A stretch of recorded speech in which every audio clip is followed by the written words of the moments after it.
सर्वांना माझा नमस्कार. मी धनश्री. स्वागत आहे तुम्हा सगळ्यांचं माझ्या यूट्यूब चॅनलमध्ये. तर आज मी तुम्हाला कुर्ती शिकवणार आहे आणि कुर्तीसोबत मी फुगाबाही पण शिकवणार आहे.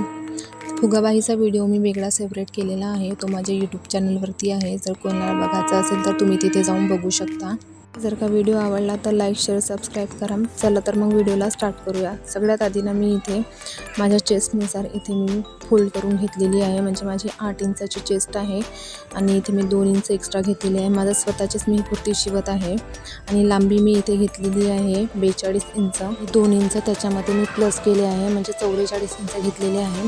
आणि गळा मी इथे घेत आहे 5 इंचाचा, 5.5 इंचाचा गळा घेत आहे आणि 7 इंचाची इथे बगल घेत आहे आणि 1.5 इंच इथे गोलाईचा शेप देऊन मी इथे आर्महोलला गोलाई देऊन देणार आहे. 8 इंचाची छाती आहे, तर मी 8 इंच इथे 8 इंचावरती एक मार्किंग केलं आणि तिथूनच मी त्याला आर्महोलची गोलाई देऊन देत आहे. आणि त्याच्यानंतर कटसाठी मी इथे घेतलेली आहे 19 इंच. शोल्डरपासून खाली 19 इंच घेतले आणि मोहोलपासून आणि जिथेपर्यंत कटचा जो माप दिला होता 19 इंच, तिथून त्या दोघांचा मध्य काढून घ्यायचा आणि जिथे मध्य आला आहे तिथे 1.5 इंच आतमध्ये घ्यायचे आणि कमरेची गोलाई देऊन घ्यायची. आणि अशा प्रकारे इथे माझं पूर्ण सलवारचे माप टाकून झालेले आहे. तर इथे मी आता कट करून घेत आहे आणि इथे माझे पूर्ण सलवार कटिंग झालेली आहे. आता मी दोन्ही पार्ट वेगवेगळे बाजूला काढून घेतले आणि समोरच्या पार्टला मी 1 इंच इथे कट करून घेतलेला आहे. आणि गळ्याचा इथे मी माप टाकत आहे. 4 इंचावरती लांबी घेतलेली आहे आणि 2.5 इंचाची इथे रुंदी घेतलेली आहे. आणि गळा पण इथे कट करून झालेला आहे. माझा दोन्ही गळे मी कट करून घेतले आणि अशा प्रकारे मी गळापट्टी कापून गळापट्टी लावून घेत आहे. गळापट्टीना मी आधीच कापून ठेवल्या होत्या, तर ते कापून घेतले आणि मग नंतर मी इथे गळापट्टी लावून घेत आहे.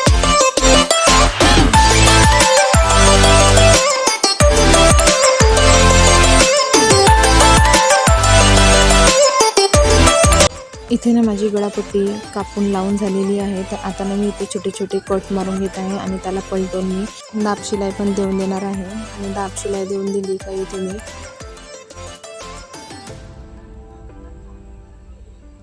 आतल्या बाजूने पण दुमडून त्याला वरून एक पुन्हा दाब शिलाई देऊन देणार आणि मग नंतर मी इथे समोरचा गळा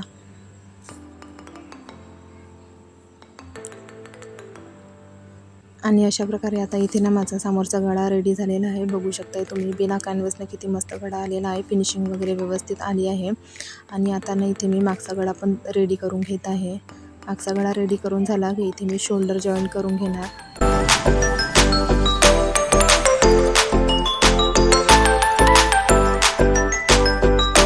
इथे माझा मागचा गळा पण रेडी झालेला, तर मी इथे शोल्डर जॉईंट करून घेत आहे. आणि शोल्डर जॉईंट करून झाले की मी इथे अस्तीन कट करायला घेणार आहे. मी फुग्याची अस्तीन शिवणार आहे, तर मला इथे कपडा खूप एक्स्ट्रा लागत आहे. म्हणजे मी इथे 16 इंच रुंदी घेतलेली आहे कपड्याची आणि 9.5 इंच इथे लांबी घेतलेली आहे.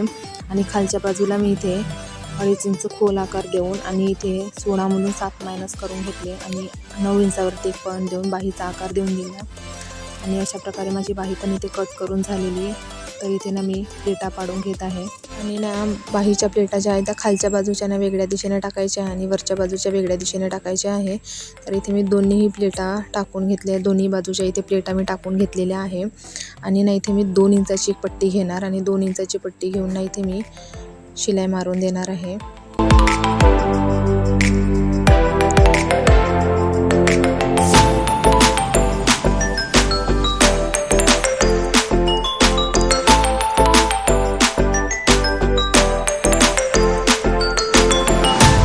तर इथे शिलाई मारून झालेली होती, तर मग इथे दाब शिलाई पण मी देऊन दिली आणि दाब शिलाई दिली आणि नंतर आतल्या बाजूने त्याला कपड्याला दुमडून आणि वरून इथे मी फिनिशिंगची शिलाई देऊन देत आहे. बघा तुम्ही फुगाबाही कशी झालेली आहे. आणि आता मी कुर्तीला इथे स्लीव जॉईंट करून घेत आहे आणि इथे स्लीव जॉईंट करून झाले की मी कट पण मारून घेणार आणि मग फिटिंगची शिलाई वगैरे टाकून मी तुम्हाला कुर्ती रेडी करून दाखवणार आहे कशी झाली आहे.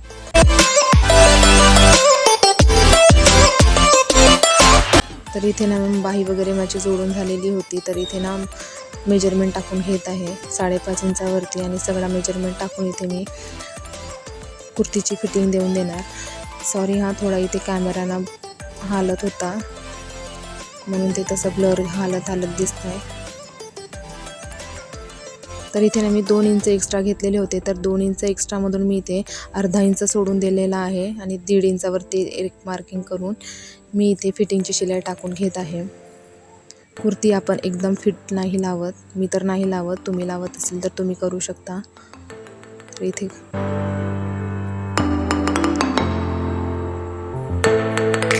तर इथे माझी फिटिंगची शिलाई वगैरे टाकून झाली होती. तर इथे ना मी आता कट मारून घेत आहे आणि इथे माझे पूर्णपणे अशी कट मारून झाली की मी कुर्ती तुम्हाला लावून दाखवणार आहे की कुर्ती कशी दिसत आहे, गळा वगैरे कसा झाला आहे ते.